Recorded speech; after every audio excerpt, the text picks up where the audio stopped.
OK， 我自我介紹下，我叫 Doris 啦。本身來自於 T37阿企同 Erin 嘅團隊，多謝我嘅領導人，真係謝謝大家掌聲啊！因為點解多謝佢哋咧？同埋多謝公司呢個咁好嘅產品。其實我自我介紹就係本身我自己喺20零年之前開美容院嘅，嗰陣時仲後生，真係想創業。創業大家我相信在座好多人都做過老闆，有人打過工。我後生嘅時候都開始打工嘅，跟住就做老細，就自己開。但係你知啦，香港地咩嘢都貴，租金啊、人工好多都好貴。咁過往嘅我咧，我哋都責任感重嘅，好勤力嘅，將所有嘅精力由朝頭早10點做到夜晚12點。我相信做美容行業嘅人就會明白呢個辛苦。咁當其時嘅我咧，其實就係生意就由零開始嘅，做下10幾年咧，其實嘅壓力啦、飲食嘅不定時啦，導致到個身體慢慢出現咗狀態。什麼狀態咧？例如發炎啊，你話有病咧又似冇病，你話冇病咧又好似周身好攰，成日都唔夠瞓，呢度唔舒服，嗰度唔舒服。咁當其時出現咗咩問題咧？其實係喺10零年前咧已經開始漸進出現咗，個人瞓覺啦，個鼻開始呼吸唔暢順，有啲塞。咁我就覺得睇醫生啦，醫生就話：咦，你鼻竇炎個鼻息肉脹大，咁你可以做手術切咗嗰嚿肉喺左邊鼻。咁但係咧，如果切咗佢之後咧，佢都有機會再生翻嚟。咁我就諗啦，切咗又生，咁不如冇切啦，仲有另外一邊啊嘛。咁繼續呼吸，繼續做嘢。咁當其時就隨住個時間一路過啦，個鼻100%塞晒，塞到咧係一滴都呼吸唔到，即係冚住呢邊咧，呢邊就係零㗎啦，空氣入唔到。咁漸進唔理佢之後咧，就再睇最跟住咧就問題嚟啦，耳仔開始聽力聽得唔好，就開始咦人哋講嘢咧，我就要咁樣聽。咁嗰啲人，我最記得我阿媽曾經問我：點解你聽嘢會咁樣，就好似啲聾嗰啲人咁樣？我就發現咦係喎，我幾時變咗呢個動作，我自己都冇感覺。原來當你聽唔到，你自然就向前咁樣轉耳仔啊！咁當其時我先發現漸進，跟住睇醫生，有一日頭暈。咁醫生就懷疑我耳水不平衡，我有頭暈。跟住我照咗之後咧，就發現原來呢邊通個耳仔裏邊咧有個0.2mm 嘅瘤喺血管裏邊。咁呢個講緊係10多年前嘅事啊！咁嗰陣時就覺得醫生話你每年翻嚟照啦。咁我再照咧，照住個4、5年，每年 check 住個耳仔嗰個聽力啊，就每一年都向下降，足之去到大概6、7年前咧，左邊耳仔係100%塞衝，去到聽唔到電話。即係總之你坐喺我呢邊聽，我呢邊講嘢咧，我係完全聽唔到你講乜嘅。如果環境稍微嘈少少，我要轉個耳仔過去聽先聽得到。所以呢個情況而家後期去到咧，我睇醫生，醫生又幫我唔到嘅，冇嘢可以做。咁我諗，咁我睇醫生都冇用啦，咁我就繼續努力拼搏。卒之去到2017年尾，我媽咪離世。咁嗰陣時我就真係覺得人生咧，究竟為什麼咧咁拼搏？我就諗起我阿媽曾經講過一句説話，都唔知你得定係失，你咁搏殺。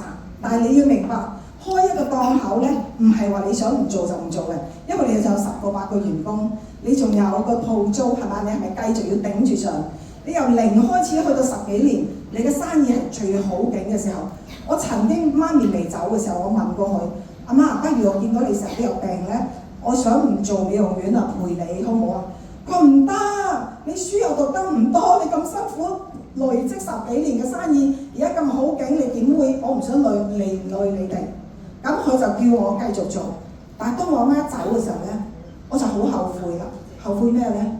我根本就唔應該，真係我嗰陣時我媽咪喺大陸，我喺香港，咁佢幫我養大個女，咁我就會覺得哇，人生真係話走就走。嗰陣時得個講緊78歲，你話又唔係好老，又唔係好後生，但係其實而家回想翻，如果有呢個產品，有機會幫得到我媽咪，即係我肯定。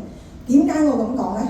好似當我嘅情況出現，有瘤咧，耳仔有瘤啦，去到子宮有瘤啦，跟住我媽咪走咗之後咧，我係立即真係決定放棄我間美容院，幾心痛都好，我問自己一個問題：我想要錢嚟要命。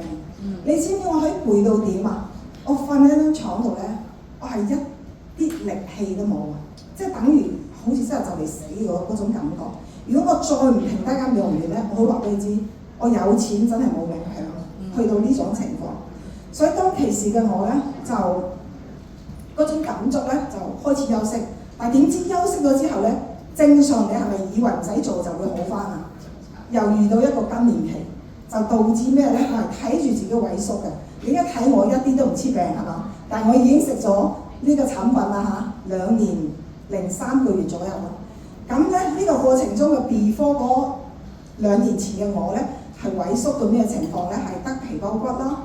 咁我做美容院有儀器咩都幫唔到㗎啦，啲眼皮係跌晒落嚟啦，嗰啲皮膚咧係見到皮包骨嘅，就啲腳面都係。跟住大小便咧係有失控嘅情況，可能飲食不定時導致腸胃好差。只要稍為食少少唔啱嘅嘢咧，你嘅大小便就會即係個肚好似以為放棄啦，但係其實唔係咧，佢就會有嘢出㗎啦。咁已經去到咧，你係睇住自己叫萎縮啲牙肉咧，牙與肉之間已經開始啲窿就大啦，跟住啲眼白咧就黃啦，跟住啲牙咧點樣刷都係黃冚冚嘅，即係好似啲嘢已經變咗死物咁樣嘅感覺。即係我相信在座可能未去到一年紀或者更年期嘅人有呢種感覺。咁當其時嘅我咧，就冇辦法啦，咩都做唔到，醫生又話你冇病。咁我記得我開始休息嘅時候，我去睇醫生，醫生就話：咦，你開始有三高喎，你要開始留意。咁當其時嘅我仲有一個 case 就係心臟，我嘅心臟咧係隔1個月左右咧就會揦住痛幾秒鐘嘅，但係我都唔怕死喎，唔睇醫生，因為我係冇精力啊，淨係想瞓覺嘅啫。嗰陣時休息咗5年係完全食完瞓，瞓完食咩都唔做嘅。大家心臟試過有一次朝頭早揦到咧。我係叫個女，我女爭啲去返工，我搖手叫佢唔好走，我係痛到出唔到聲，我驚可能要 call 999，個心臟揦住，跟住我女企咗大概10分鐘，跟住我先慢慢放鬆呼吸先好返啲。呢種情況咧係一路咁多年嚟都有嘅。咁好 lucky 嘅2023年嘅1月份左右啦，就開始遇到一個朋友同我講呢樣嘢。當其時咧，佢講到好似神仙藥咁樣，但係固然我咧就係唔抗拒嘅。但係我聽完個價錢咧，我就嚇我一跳。哇！我覺得好貴啊，個產品3000幾蚊1支。但係雖然我開美容院成日叫人開單幾萬，但係我發現原來自己揞錢嘅時候係心痛㗎。但係仲呢個真係真實嘅感覺。然後我就諗喎，我先當你隻嘢真係幫到我啦，咁我邊食得起啊？冇理由食一樽。唔使再食㗎嘛，咁一定係好嘅嘢要長期食。咁當其時我諗都唔諗，我都話我同你買1樽啊嚇，你記住唔好叫我去做啊。講到明我係唔會經營嘅，知唔知點解？因為我經歷過經營美容院，我怕咗嗰種好多時間去做嘢嗰種感覺。包括我成日都強調你唔好叫我聽會，唔好叫我做呢樣。但係咧，我想講嘅就係、你知唔知我都未講，我頭先有一個感覺就係、我未接觸呢個產品之前，我講漏咗一樣嘢，呢個係親身感受講俾你哋知嘅就係、有一日我喺屋企坐喺度，食完飯坐喺個凳嗰度，我老公同我女企喺前面講笑，佢兩個笑得好開心，係咁咔咔笑。我隻耳仔聾啊嘛，嗰陣時未食產品，我就望住佢哋，你哋笑咩講咩話題咁開心。跟住我個女咧就講咗一次，就唔知講咗啲乜嘢。跟住咧我聽完我聽唔到啊。話你講多次，你講咩啊？跟住佢又重複講多一次，我又聽唔到，我重複呢個動作佢又講佢又講咗4至5次，佢開始脾氣忍唔住啦，佢就好大聲啊！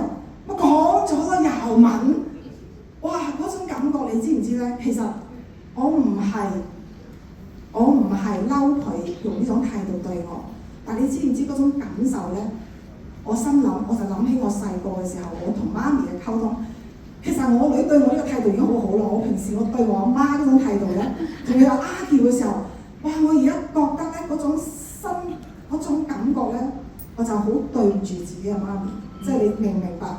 即係有時咧，你係親身同感受就係佢一句，跟住我就當其時我女一咁樣講完之後，我眼淚都飆咗出嚟。點解？因為我覺得。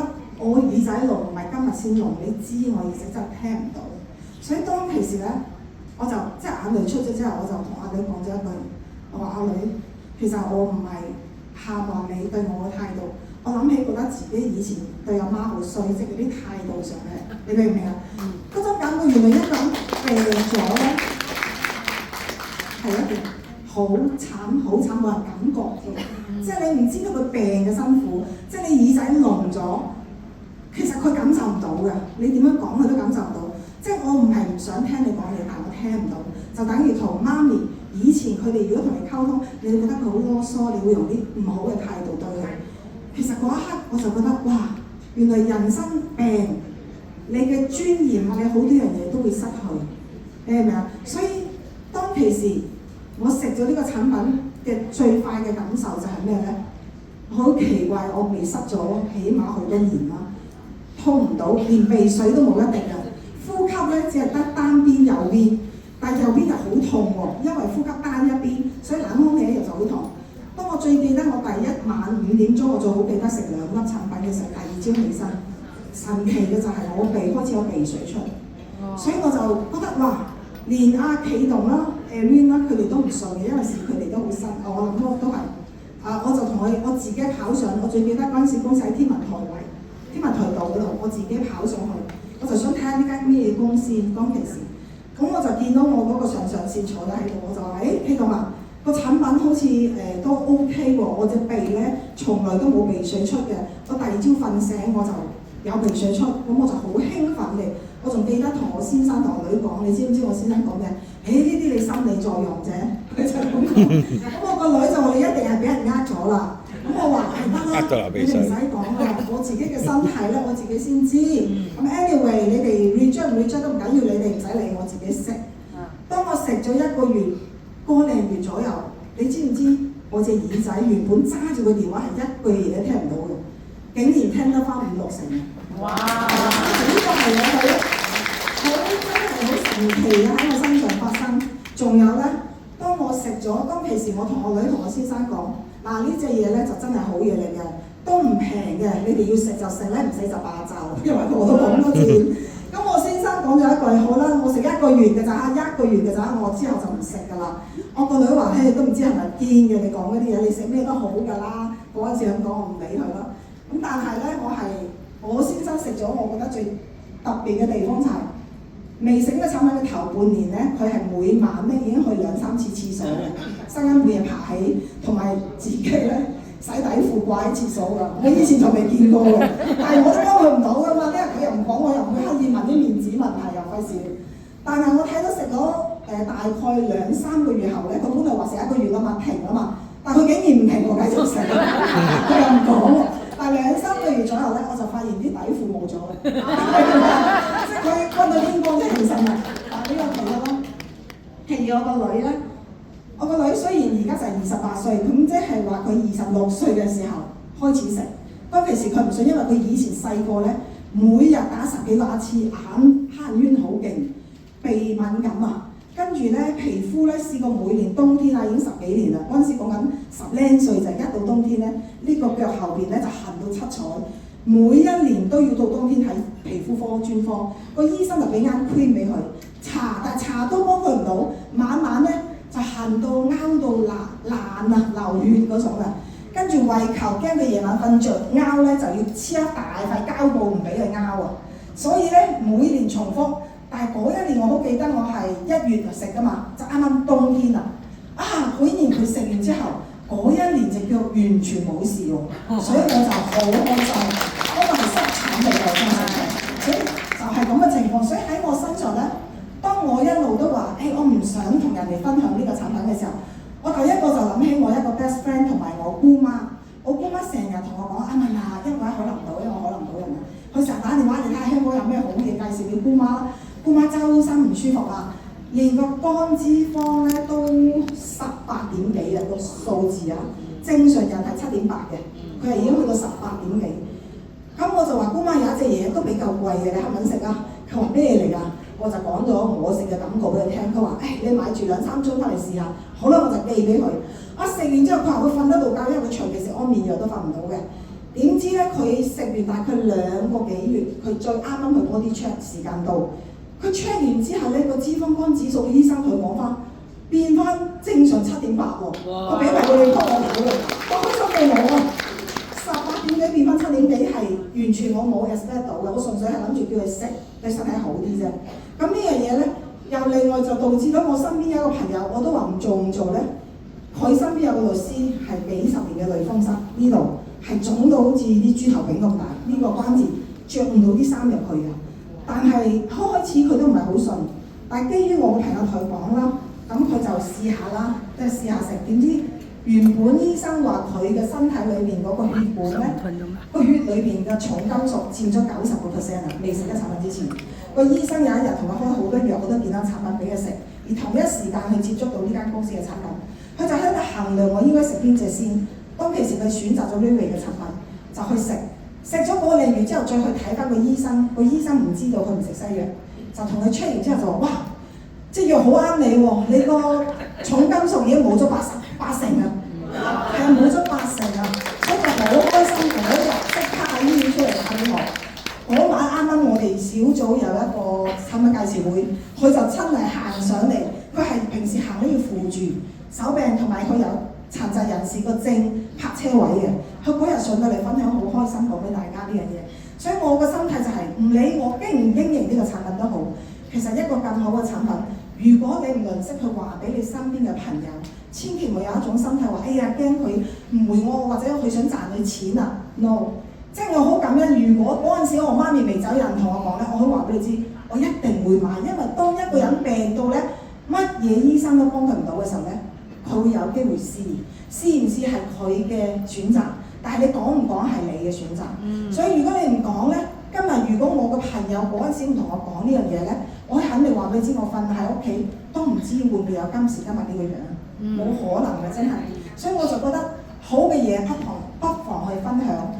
心理上又好，你覺得人哋賺你錢都好，你嘅心係真係為佢好嘅，佢自己遲早會有感覺。所以咧，我嗰個朋友介紹俾律師嗰個咧，喺短我1月入會，佢跟住2個月入會之後咧，佢10月份就上咗飛馬啦。哇！所以我就覺得一個不經意令到佢都唔係諗住做佢得嘅生意人，做出口生意嘅佢今次都同我一齊帶埋佢個朋友，兼帶埋佢個仔一齊去波蘭。仲要佢個仔話將來嚟緊想全職，所以你可想而知呢個產品真係幫到身邊太多嘅人啦，就唔關乎你賺唔賺錢事。一個好嘅產品同埋一個好嘅合作嘅公司同埋老闆。我今次講少少，我真係喺波蘭唔係波蘭，即係嗰個叫匈牙利，匈牙利嗰個感覺，我真係覺得老闆咧係用心去為呢一班用家去打造一個合作好好嘅嗰個機會俾我哋同佢合作，將呢個事做起。所以呢個係我自己覺得，即使我做與唔做得好，一個好嘅產品值得去分享俾大家。又有個飛馬咯。所以多謝大家，亦多謝我團隊。多謝大家，多謝晒，好犀利，唔做又有個飛馬。